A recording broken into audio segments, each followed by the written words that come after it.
बिस्मिल्लाहिर्रहमानिर्रहीम, अस्सलाम वालेकुम। आप देख रहे हैं programme news today with Tanzeela Mazhar. Programme में आपको खुशामदीद कहते हैं। जी, आज की सबसे बड़ी और अहम खबर यह है कि इंतज़ार पंजोता साहब, जो इमरान खान साहब के वकील हैं, वो कई दिनों की गुमशुदगी के बाद बाजियाब हो गए हैं और पंजाब हुकूमत ये कह रही है कि अगवाकार उनको लेकर जा रहे थे, मशकूक गाड़ी को नाके पर रोका गया और उनकी बाजियाबी हुई है। याद रखिए कि जुम्मे को मंसूर अवान साहब ने, जो कि अटॉर्नी जनरल ऑफ पाकिस्तान हैं, उन्होंने कहा था अदालत को कि 24 घंटे में वो बाजियाब हो जाएंगे या सामने आ जाएंगे।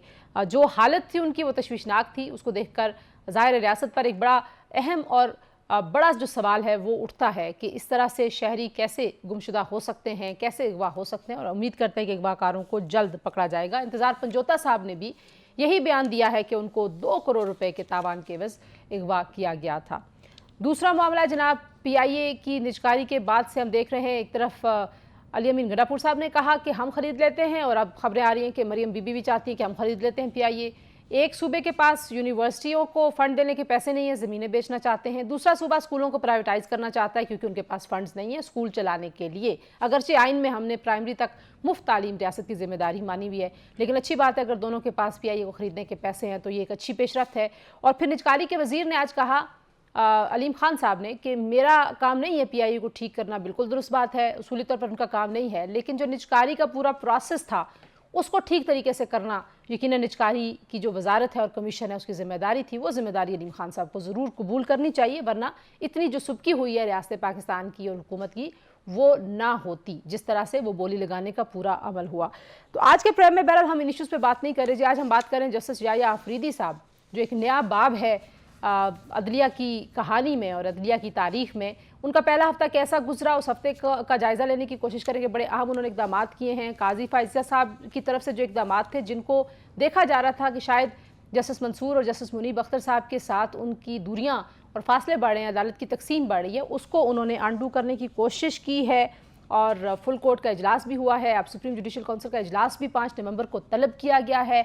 आइनी बेंच के सरबराह का फैसला भी होना है। तो बड़े अहम मुकदमात हैं और बड़े अहम मामलात हैं। तो ये कैसे पाकिस्तान में जो अदलिया की तकसीम का तासुर उसको ख़त्म करने में याया साहब कामयाब होंगे, कुछ उसका जायज़ा। और दूसरे हिस्से में बात करेंगे जनाब, जो प्रॉपर्टी की नई कीमत का इजरा किया गया FBR की तरफ से, उससे रियल इस्टेट सेक्टर पर और ओवरऑल जो कंस्ट्रक्शन का बिजनेस है उस पर क्या इम्पैक्ट होने वाला है। प्रोग्राम के पहले से में हमारे साथ मौजूद हैं जहांगीर जदून साहब, सीनियर कानूनदान है, हसन रजा पाशा साहब, साबिक चेयरमैन है पाकिस्तान बार काउंसिल के, और कमर मिकन साहब, जो कि हमारे नुमाइंदे हैं, GTV के कोर्स को कवर करते हैं, सीनियर रिपोर्टर हैं। तीनों का बहुत शुक्रिया जी। जहांगीर साहब, गुफ्तगू का आगाज़ में आपसे करना चाहूँगी। जिस अदालती तकसीम पर अता बंदयाल साहब रिटायर हुए, उससे बढ़ गई थी अदालती तकसीम, बहुत सारे लोगों का ख्याल है, काजी साहब के ज़माने में, और खुल के इख्तलाफात सामने आ गए।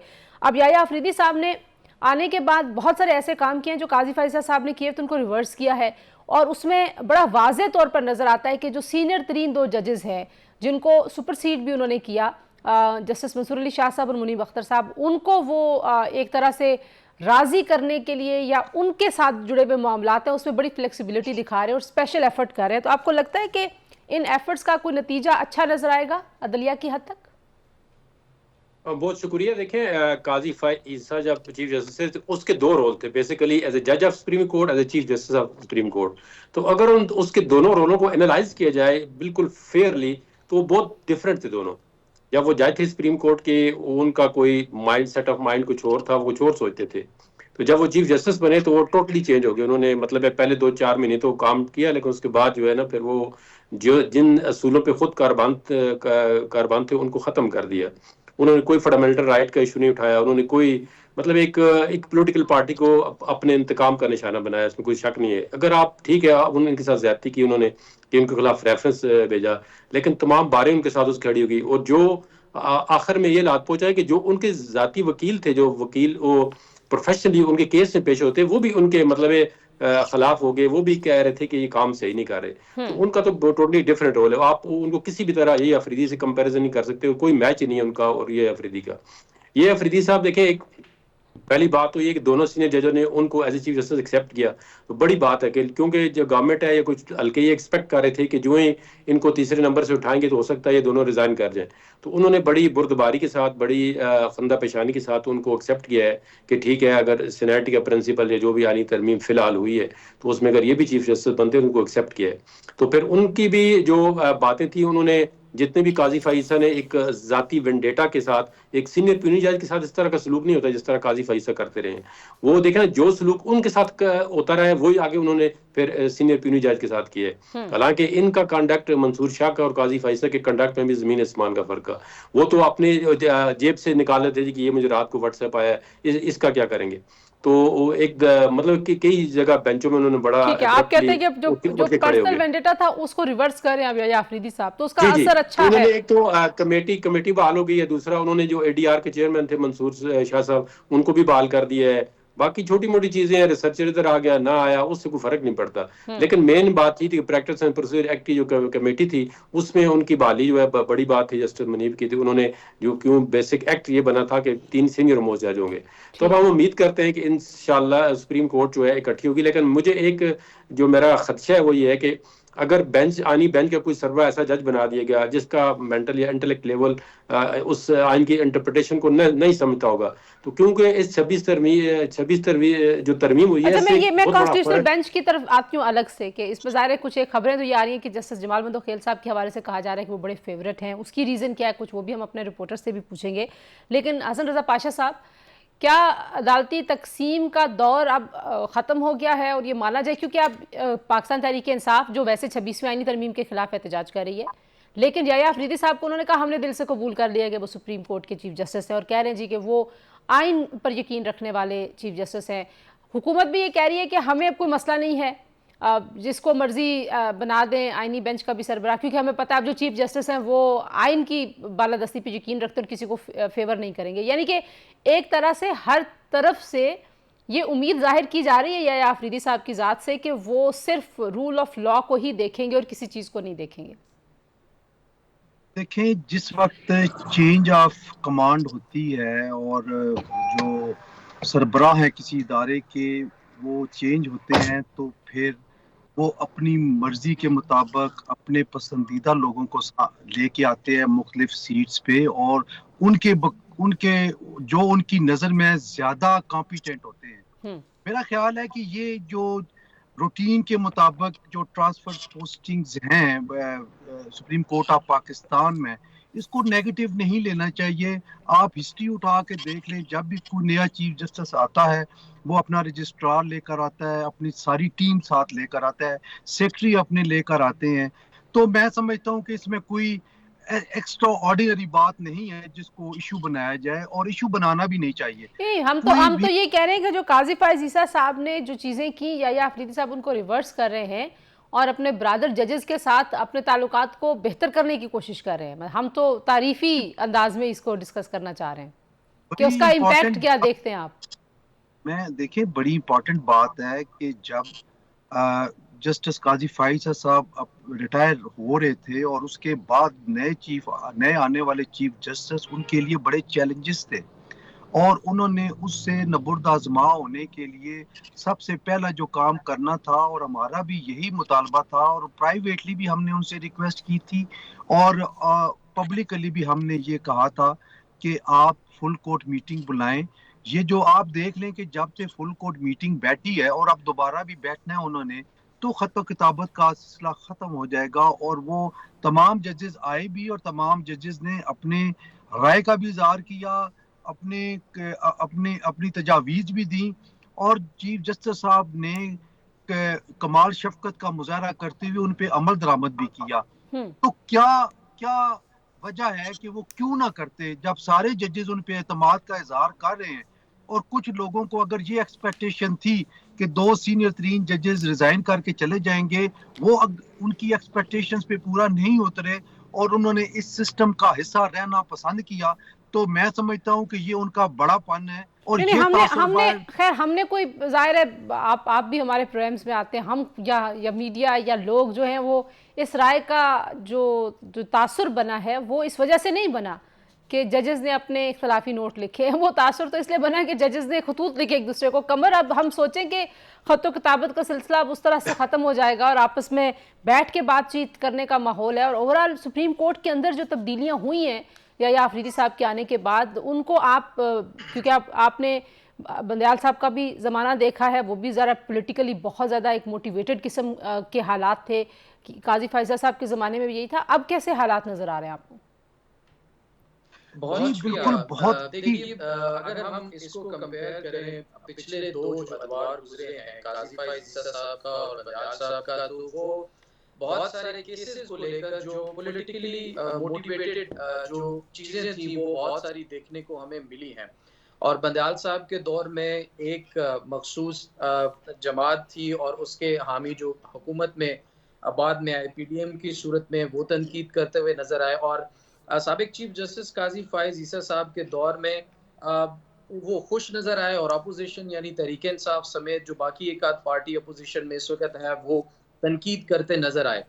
तो ये तो अफ़सोसनाक रहा है सुप्रीम कोर्ट की पिछले तकरीबन जो 3 से 4 साल का दौर गुज़रा है। लेकिन चीफ जस्टिस याह्या अफ़रीदी के हल्फ़ उठाने के बाद उनके लिए जो सबसे बड़ा और अहम चैलेंज था वो सुप्रीम कोर्ट की इंटेग्रिटी, सुप्रीम कोर्ट की यूनिटी और जो एक मकसद है सुप्रीम कोर्ट का एक डायरेक्शन की तरफ लेकर जाना और तमाम जजेस को एक जगह इकट्ठे करना, कंसेंसस डेवलप करना, उसमें वो कामयाब हुए। और उसका हमने बेहतरीन अमली नमूना जो है वो हमने फुल कोर्ट के एलामिये की सूरत में देखा और उसमें बड़े अच्छे फैसले सामने आए और जो केसेस की पेंडेंसी है उसके ऊपर बड़े अच्छे तरीके से चीज़ें जो हैं वो आगे लेके चलने के लिए जस्टिस मंसूर का प्लान भी अडॉप्ट किया गया।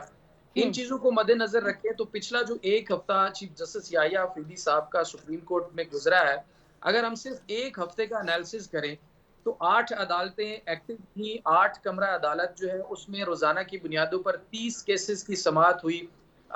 एक अदालत के अंदर तो हम अंदाज़ा लगा सकते हैं कि 240 केसेस की समाअत जो है वो सिर्फ 1 हफ्ते के अंदर हुई है। और अगर हम इन चीज़ों को मज़ीद डिटेल्स में देखें तो अब जो प्लान पेंडेंसी का शेयर किया गया है, उससे जजेस के ऊपर जो है वो मज़ीद उनकी जो सुप्रीम कोर्ट की एफिशिएंसी है वो बहाल होगी। उसके अलावा सबसे अहम मामला था सीनियरिटी का असूल जिसके ऊपर बहुत ज़्यादा तनकीद हो रही थी। चीफ जस्टिस याह्या अफ़रीदी को हुकूमत की तरफ से नामज़द किए जाने के बाद तो उसमें उन्होंने प्रैक्टिस एंड प्रोसीजर कमेटी बहाल की सीनियरिटी के हिसाब से। उसके बाद जो डिस्प्यूट रेजोल्यूशन कमेटी है उसके सरबराह को वापस चीफ जस्टिस मंसूर अली शाह को रखा। उसके अलावा जो जस्टिस मंसूर अली शाह ऑफिसर्स को रिटेन करना चाहते थे मजीद और काजी फ़ाइज़ ईसा साहब ने हमारे ज़राए के मुताबिक बिना पूछे बगैर पूछे जैसे ही उनका अरसा कंप्लीट हुआ उनको वापस लाहौर भेज दिया। तो जस्टिस मंसूर अली शाह को उनका रिसर्चर वगैरह वापस जो है जी वो जी मंगवा कर 3 साल ठीक के है। तो लिए आप कह रहे हैं कि उसका जो जो नोटिफिकेशन हालात हैं जारी वो किया तो एक बेहतरी की तरफ जाता अच्छा हुआ सुप्रीम कोर्ट इस मैं एक वक्त। ज़रा ब्रेक ले लूँ। ब्रेक के बाद जो कॉन्स्टिट्यूशनल बेंच की सरबराही देने का मामला है और जजेस की तादाद बढ़ाने का मामला, इन पे दोनों पे मेहमानों से राय लेते जी। हमारे साथ रहिए। प्रोग्राम एक बार फिर आपको खुशामदीद कहते हैं। हसन रज़ा पाशा साहब, दो क्विकली बातें जो इस वक्त ज़ाहिर है कॉन्स्टिट्यूशनल बेंचेस के ऊपर अब हम ये देख रहे हैं कि यूनिटी बहाल अगर होती है तो फिर इसके बाद वो काजी फ़ाइज़ा साहब का जो आखिरी हफ्ता था उसमें आपने देखा था कि जो भी केस आ रहा था मंसूर अली शाह साहब कह रहे थे पहले जाके फैसला कर लें कि ये आईनी बेंच सुनेगा या नहीं।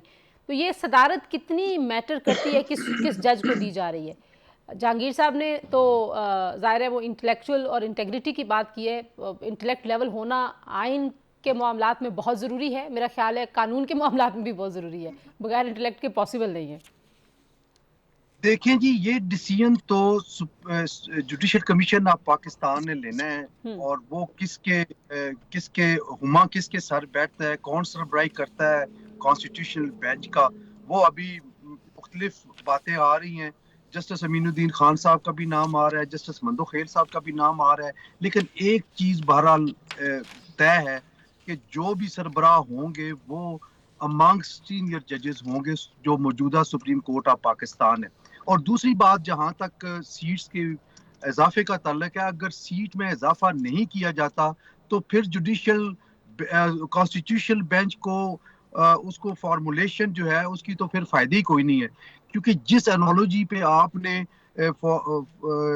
आइन में अमेंडमेंट की कि कॉन्स्टिट्यूशनल बेंचेस की तश्कील देनी है, तो उसकी रीजनिंग ये दी गई थी कि आम जो आदमी के केसेस है, पब्लिक एट लार्ज की जो केसेस है वो सफ़र होते हैं और काफ़ी अरसा तक लटके रहते हैं।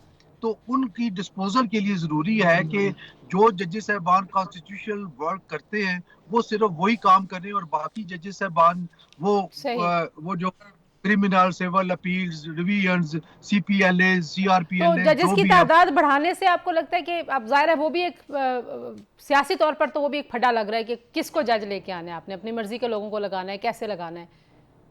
देखिए, ये भी एतराज तो हर दफा होता है। जब 18 अमेंडमेंट से पहले जजेस की तकर्री होती थी, फिर भी एतराज होता था। उस 18 अमेंडमेंट आई, उसके बाद जो तकर्री हुई उस पे भी, और उसके बाद आज भी, यानी आप सबको राजी नहीं कर सकते। ठीक है। लेकिन एक मैकेनिज्म बना दिया गया पार्लिमानी कमेटी को, supreme judicial commission of Pakistan में जिम कर दिया गया। 2 नुमाइंदे ट्रेजरी बेंचेस के, 2 अपोजिशन के, 5 जो है वो सीनियर जजेस including the chief justice of Pakistan. Bar का तो आप नुमाइंदा। देखिए, हम्म। एक बड़ी अच्छी फॉर्मेशन हो गई है। ठीक है। अब इनमें जो जज बन के आएगा तो वो यकीनन पहले से बेहतर होगा। सही। कॉम्पिटेंसी। जहांगीर जदून साहब, जो एक कंटेंशन नजर आती थी जब आप कॉन्स्टिट्यूशनल मैटर्स और कॉन्स्टिट्यूशनल बेंच और कॉन्स्टिट्यूशनल कोर्ट का जो जितना भी मामला अभी 26वीं आईनी तरमीम में जेर बहस रहा, तो उसमें जाहिर है बहुत सारे लोगों को लगता है कि जो कॉन्स्टिट्यूशनल मैटर्स हैं वो सियासी नोयत के ज़्यादा हैं। उसी बात पे हम 63A से लेके किसका मैंडेट है कि उसने कानून साजी करनी है और कानून को रीराइट करने का जो मामला है, वो सारे के सारे मामला ज़्यादा सियासी नोयत के थे। और बोन ऑफ कंटेंशन भी शायद यही बात थी कि मंसूर अली शाह साहब अगर चीफ जस्टिस बन जाएंगे तो ये सारे मामलात में शायद मौजूदा हुकूमत को उनकी मर्जी के या उनको फेवर करते हुए फैसले नहीं मिलेंगे। लेकिन अगर मैं एक बात कर रही हूँ, नाम नहीं आ रहा, लेकिन हसन रजा साहब ने कह दिया बड़े ढके छुपे लफ्जों में कि सीनियर जो जजेस है उन्हीं में से कोई कॉन्स्टिट्यूशनल बेंचेस की सरबराही करेगा। तो अगर मंसूर अली शाह साहब कॉन्स्टिट्यूशनल बेंचेस की सरबराही की तरफ जा सकते हैं, नहीं जा सकते, आपके ख्याल में उनका नाम भी हो सकता है? नहीं, देखिए मेरे ख्याल में जो इस 26वीं तरमीम का मकसद था, वो सबसे बड़ा इनका जो इंटेंशन थी वो जस्टिस मंसूर अली शाह को चीफ जस्टिस न बनने देना, वो इसमें कामयाब हो गए। सबसे प्राइम इनका इंटेंशन ये थी। आप जो मर्जी कह रहे हैं, क्योंकि देखें अगर आपने ये तरमीम करनी थी तो आप 6 महीने पहले भी कर सकते थे, 6 महीने बाद। जब 25 तारीख का आपने टारगेट सेट किया तो सबसे पहले ऑब्जेक्टिव था, और वो किसी हद तक गवर्नमेंट अपना ऑब्जेक्टिव पूरा कर लिया है। तो कॉन्स्टिट्यूशनल बेंच में तो उनको कभी भी नहीं बिठाएंगे, ये कोई सीनियरिटी का प्रिंसिपल है। देखें, जब जो अभी जुडिशियल कमीशन आप कह रहे हैं ना, उसमें बैलेंस जो है वो गवर्नमेंट की फेवर में है। गवर्नमेंट के जो है 7 बंदे तो अपेरेंटली बन जाते हैं, तो गवर्नमेंट की फेवर में है। और आपको पता है कि इस तरमीम के अंदर जितनी भी पावर थी वो सुप्रीम कोर्ट से हटाकर सारी कॉन्स्टिट्यूशनल बेंच को दे दी गई है। 8 रुकनी बेंच का अक्सरियती फैसला था, इलेक्शन कमीशन से अमल दरामद का मामला वहां पे रुका हुआ है, तो आपको लगता है कि अब इस पे भी कोई पेशरफ्त होगी आने वाले दिनों में? देखिए, उसके अंदर एक कंटेम्प्ट पिटीशन भी आ गई ना, उसमें डेफिनेटली उसका कोई फैसला होगा, क्योंकि इलेक्शन कमीशन तो सुप्रीम कोर्ट की बात नहीं मान रहा। और माजरत के साथ इलेक्शन कमीशन को काजी फाइज ईसा जो है सुप्रीम कोर्ट के सामने खड़ा करके गए हैं कि जी आप इनकी बात ना माने। उन 2 जजों ने जिन्होंने कहा था कि सुप्रीम कोर्ट के जजों की आइन के खिलाफ फैसला दिया, इनके ना माने, अगर उन 2 जजों में से भी कोई कॉन्स्टिट्यूशनल बेंच का हेड बनता है तो मेरे ख्याल में जो उनकी फाइंडिंग या डिसेंटिंग नोट आया है वो तो जुडिशियल हिस्ट्री में कभी किसी जज ने ये नहीं कहा। सही कहा, आप डिसएग्री करें जो मर्जी आप अपनी डिसेंटिंग नोट में लिखें, अब कभी आज दिन तक कभी किसी जज ने ये नहीं कहा कि मेरे जो साथी जज हैं इनकी आप ये बात ना माने, ये इन्होंने आइन के खिलाफ फैसला दिया है। ठीक है कमर, तो आप ये अगर क्विकली बता दें कि कौन से अहम जो मामलात हैं वो आइंदा आने वाले दिनों में सुप्रीम कोर्ट में ज़ाहिर है बहुत सारे मामलात हैं। एक तो 26वीं आईनी तरमीम को चैलेंज करने की बात पाकिस्तान तहरीक इंसाफ कर रही है, दूसरी बात ये है कि मिलिट्री कोर्ट्स वाला मामला है, फिर ये इलेक्शन कमीशन वाला मामला है। तो कितने अहम केसेस आप समझते हैं कि आने वाले दिनों में फिर सारी की सारी तवज्जो सुप्रीम कोर्ट की तरफ होगी? जी देखिए, जो अगला हफ्ता शुरू होने वाला है कल से, उसके अंदर तो बहुत अहम डेवलपमेंट्स होंगी। 5 को जुडिशल कमीशन का इजलास है, 7 को इंसदाद दहशतगर्दी की अदालतों के जो इंतजामी जजेस हैं उनको तमाम कारकर्दगी रिपोर्ट्स के साथ चीफ जस्टिस याह्या अफरीदी ने तलब कर रखा है। एक वो बहुत अहम इजलास होने वाला है। और उसके बाद फिर 8 को सुप्रीम जुडिशल काउंसिल का इजलास है, और उसके अंदर मुख्तलिफ शिकायत मौजूद हैं जजेस के हवाले से, इस्लामाबाद हाई कोर्ट के जजेस के हवाले से। मैं अभी ये पूछने लगी थी कि ये भी खबर आई थी कि 6 जजेस मिले भी हैं, ये भी सदाकत है इसमें कि मुलाकात हुई है उनकी जिन्होंने खत लिखा था? जी बिल्कुल, जी बिल्कुल। इसके जब चीफ जस्टिस याह्या अफरीदी ने हल्फ उठाया तो उसके बाद प्रायोरिटी में जो चीज़ें हुई उनके अंदर ये एक मुलाकात भी थी, और उस मुलाकात में 6 जजेस मौजूद थे। और ज़रा ये कंफर्म कर रहे हैं कि उसमें chief justice Islamabad high court और जस्टिस मियां गुल हसन औरंगजेब, ये दोनों जजेस इस्लामाबाद हाई कोर्ट से शामिल नहीं थे। और 7 लोग थे, 6 जजेस जिन्होंने खत लिखा और 7वें चीफ जस्टिस याह्या अफरीदी। और उसमें याह्या अफरीदी साहब ने हमारे ज़राए के मुताबिक मुकम्मल यकीन दहानी भी कराई है और उसके बाद उन हलकों को जिन पर मुदाखलत का इल्ज़ाम है उनको एक मैसेज भी भिजवाया है कि फ्यूचर में ये जो चीज़ें इस वक्त हो रही हैं इस्लामाबाद हाई कोर्ट के अंदर वो ना हो तो ज़्यादा बेहतर है। तो मेरे ख्याल में वो इस मामले के ऊपर बिल्कुल क्लियर है उनका जो जी स्टांस ठीक है। है, लास्ट और कमेंट मुझे वो खुद भी हसन रजा साहब अगर जी क्विकली आप बता दें और जहांगीर जदून साहब एक एक जुमले में कि सियासी जमातों को अब आप क्या मशवरा देते हैं, क्योंकि अदलिया में एक नए बाब का आगाज हुआ है और वो बड़ा पॉजिटिव आगाज है आप सबके ख्याल में और बाजार नजर भी आ रहा है, तो सियासी जमातों को कैसा रोल अदा करना चाहिए यहाँ पे हसन रजा साहब? भाई माजरत के साथ सियासी जमातों से एक गिला जरूर करूंगा कि सुप्रीम कोर्ट ऑफ पाकिस्तान की जो हालिया और गुज़श्ता दिनों में जो ग्रुपिंग थी उसमें इनका भी एक हाथ था। उन्होंने मेरा जज और तेरा जज के जो नारे लगाए और अपने ऑफिशियल पेजेस पे जजेस की फोटो लगा के उनकी तारीफें की, किसी के खिलाफ बात की, तो वो जजेस को पोलिटिसाइज करने वाली बात है। और जजेस जब पोलिटिसाइज होते हैं, चाहे वो खुद ना हो रहे हों, लेकिन पब्लिक परसेप्शन बिल्कुल बिल्कुल ठीक उनके है। आगे चला जाता है। तो मेरी ये गुजारिश होगी कि कम अज कम आप अपनी जंग जरूर लड़ें, आपका हक है, चाहे वो असेंबली में लड़ें या असेंबली के बाहर, लेकिन जजेस को अपने मामलात में ना घसीटे। अगर आपके हक में कोई फैसला करता है उसकी भी तारीफ करने की जरूरत नहीं। बहुत शुक्रिया हसन रजा पाशा साहब, जहांगीर जदून साहब, कमर मेकर हमारे नुमाइंदे हमारे साथ मौजूद थे जी। और अब हम ब्रेक लेंगे, ब्रेक के बाद वापस आएंगे।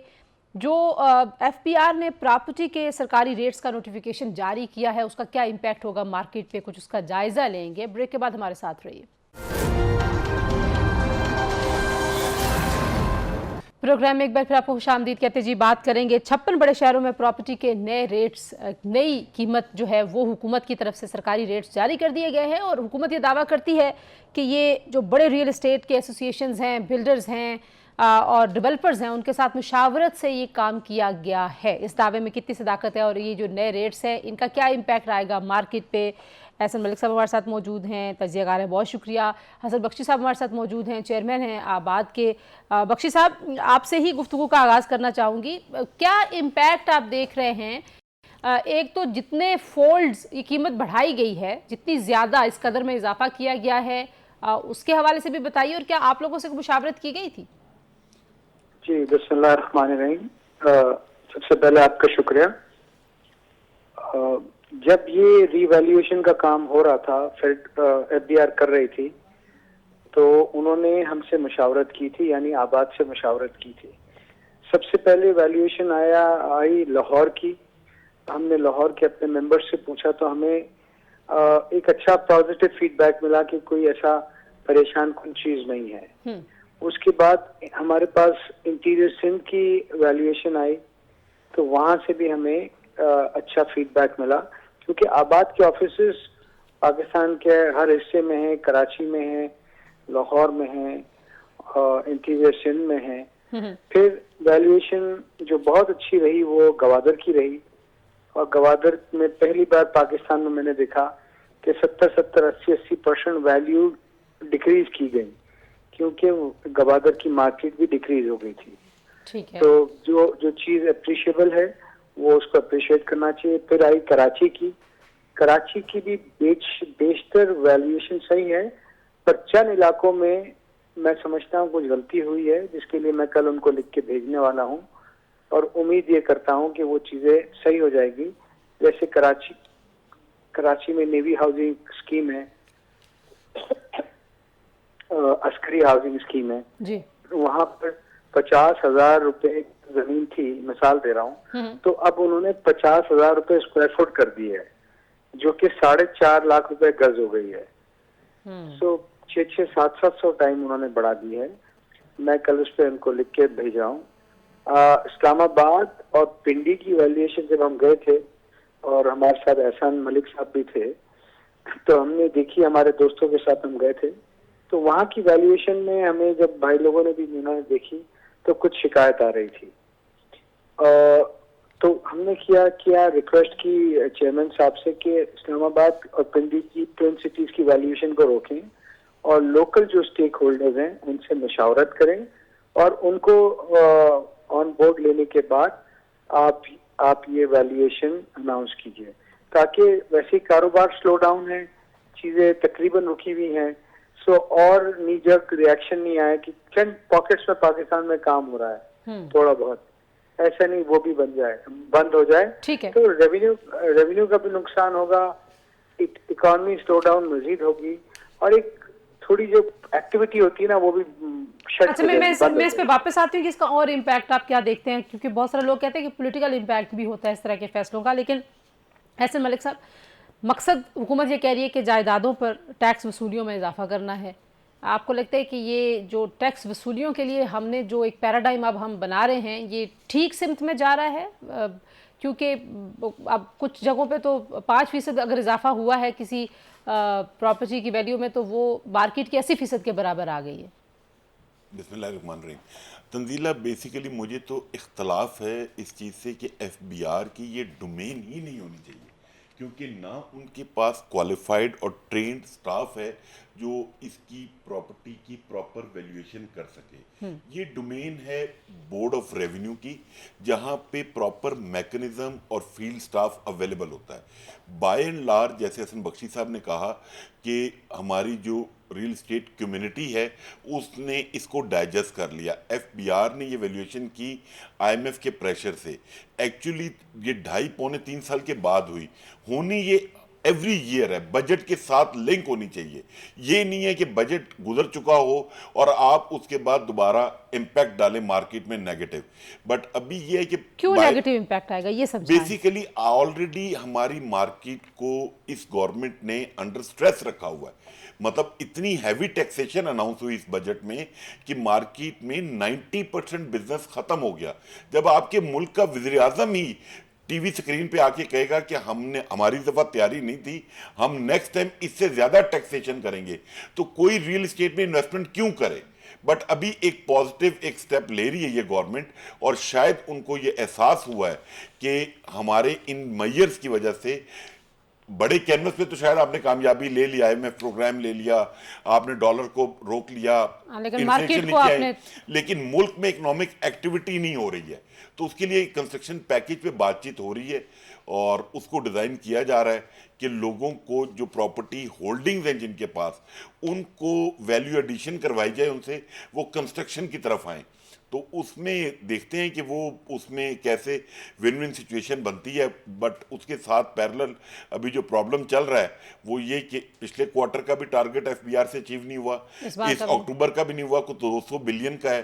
दिसंबर में IMF की टीम आ रही है तो मिनी बजट की बाज़गश भी सुनाई दे रही है, और उसमें टारगेट रियल एस्टेट भी हो सकती है कि इसको मजीद टैक्स किया जाए, क्योंकि जो इस गवर्नमेंट का माइंडसेट है वो एंटी रियल एस्टेट या एंटी हाउसिंग है या एंटी कंस्ट्रक्शन है। लेकिन अगर मैं इसको बड़े कैनवस पे देखूं तो ये माइंडसेट बेसिकली किसी और का नहीं, ये एंटी इंडस्ट्रियल की तरफ है। क्योंकि जब आप बख्शी साहब, आपको भी लगता है कि इससे वाकई जो मार्केट है वो कोलैप्स कर सकती है, या हम पॉकेट्स में, जैसे हम कहते हैं ना कि खान साहब की हुकूमत ने आके एमनेस्टी दे दी थी, कोई रियल एस्टेट पे कोई छोटा मोटा पैकेज दे देता है, अभी कंस्ट्रक्शन पैकेज की बात हो रही है। एक जो एक ओवरऑल एक मजमूई तौर पर जो पॉलिसी होनी चाहिए वो नहीं है, शायद ऐसा तासुर मिलता है हुकूमत की जो फैसला साजी उसको देखते हुए। कि मैं आपको एक बात बताऊं कि एक तो थोड़ा सा मैं आपको 2 मिनट अगर दें तो कंपैरिजन दूं। जी। पाकिस्तान में अगर आप कंस्ट्रक्शन का काम कर रहे हैं इस वक्त, तो आपके ऊपर 60% इनकम पे टैक्स है। दुबई में आप कर रहे हैं तो 9% टैक्स है। दुबई में अगर आप अपनी प्रॉपर्टी ट्रांसफर करवाते हैं तो 4% टैक्स है। पाकिस्तान पे 14% टैक्स है आपकी प्रॉपर्टी, और अगर नॉन फाइलर है तो 34% टैक्स है जी। इसी तरह आप दुबई में कैपिटल गेन टैक्स 0 है, यहाँ पर 33% टैक्स है। देखिए, जो लोग बड़े सरमाए के साथ काम कर रहे हैं, रियल एस्टेट का, कंस्ट्रक्शन का, वो अपने आप को और ईज ऑफ डूइंग बिजनेस को कंपेयर करते हैं। और आपको अगर ये कारोबार इस पाकिस्तान में चलाना है तो रीजनल कंट्रीज के मुताबिक आपको अपनी कॉस्ट ऑफ डूइंग बिजनेस को नीचे लाना पड़ेगा, जो कि एक एडमिट पोजीशन है कि बहुत ज्यादा कर दी है इन्होंने FET लगा दी है, 7E लगा दिया है, 236C लगा दिया है, 236K लगा दिया है। मतलब ऐसा तो दुनिया में कहीं भी नहीं है। इसके बाद मैं समझता हूं कि FBR एक बड़ी गलती करने जा रही है, जो मैंने गोशगुजार किया है फाइनेंस मिनिस्टर को भी और हमारे चेयरमैन एफबीआर को। वो कहते हैं कि नॉन फाइलर पाकिस्तान में प्रॉपर्टी नहीं खरीद सकेगा। देखिए, लंदन यानी यूके और अमेरिका से कंप्लाइंट बोलते नहीं है, वहां पर भी नॉन फाइल प्रॉपर्टी खरीद सकता। द मोमेंट वो प्रॉपर्टी के नाम पे ट्रांसफर कराता है, सो वो टैक्स नेट ऑटोमेटिक आ जाता है। और हमारे भी यही सिस्टम है कि 236C भरता है और के भरता है और टैक्स नेट में आ जाता है। करना होता है, एफबीआर ने एक नोटिस देके उसको रजिस्टर करना होता है। तो ये अपनी डेटा माइनिंग करना नहीं चाहते, अपनी गलतियां पे काम नहीं करना चाहते और लोगों के लिए मुश्किलात पैदा कर रहे हैं। ठीक, और जाहिर बात है हम जो डॉक्यूमेंटेशन की बात है एहसन साहब, हमारे मुल्क में जाहिर है उतना फॉर्मल है नहीं ना कोई भी सेक्टर। मतलब अब जैसे बहुत सारी खवातीन हैं, शायद उनके एसेट्स होंगे, banking sector, formal banking sector की वो क्लाइंट्स नहीं है, बहुत सारे इश्यूज हैं एक पूरे अगर एज अ होल सोसाइटी को देखा जाए। नहीं तंजीला, फॉर्मली डॉक्यूमेंटेशन का इशू नहीं है। आप कहें कि इंटेंशनली हमारे अदारों ने वो मैकेनिज्म डेवलप नहीं होने दिया, क्योंकि प्रॉब्लम ये है, मैं हर फोरम पे कहता हूं कि हमारी ये जो अशराफिया है, सबसे बड़ा प्रॉब्लम ही इनको है डॉक्यूमेंटेशन का, क्योंकि इन्हीं की अनडिक्लेयर्ड अमाउंट ने पार्क होना होता है।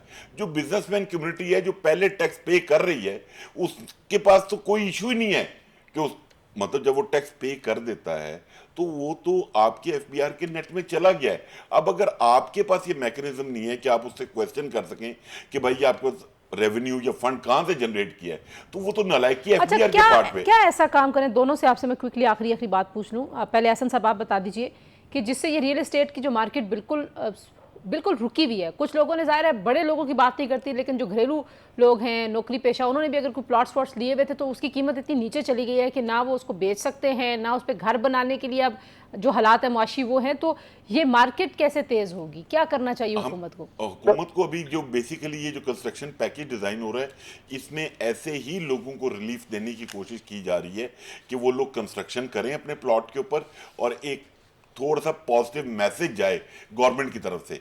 बाकी एफबीआर को इमीडिएटली अपना बिहेवियर चेंज करने की जरूरत है।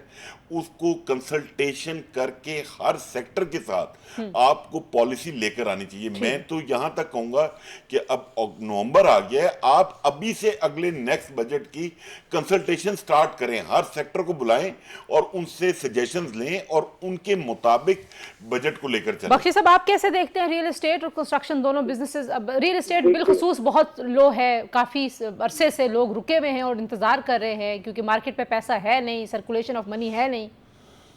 देखिए, बात सिंपल है। एक तो जो हमारे मिनिस्टर और प्राइम मिनिस्टर हैं, उनको रियल एस्टेट के लिए पॉजिटिव बात करनी चाहिए। दूसरी बात ये कि इस हेवी टैक्सेशन को उसको रिड्यूस करना चाहिए। और तीसरी बात है, जैसे ही बैंक का इंटरेस्ट नीचे होगा तो लोगों को एवेन्यू ढूंढना है पैसे इन्वेस्ट करने के लिए। अभी तो देखिए, दुनिया में कहीं 20, 22, 18, 17% इंटरेस्ट नहीं मिलता है। हर आदमी एक सूद खाने में अपने आप को कंफर्टेबल समझ रहा है।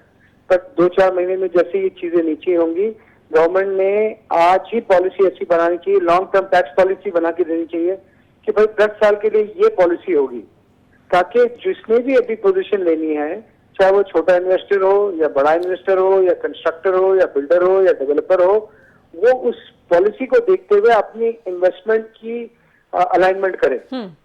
और गैर यकीनी की ज़ाहिर सूरत हाल तभी खत्म होगी जब आप एक लॉन्ग टर्म पॉलिसी देंगे। बहुत शुक्रिया हसन बख्शी साहब, एहसन मलिक साहब, आपने गुफ्तगू सुनी जी। ऐसा इशू है आम लोगों से जुड़ा हुआ, इस पर दोबारा भी हम तफसील से बात करेंगे। आज के लिए इतना ही। अपना बहुत सारा ख्याल रखिए। अल्लाह हाफिज़।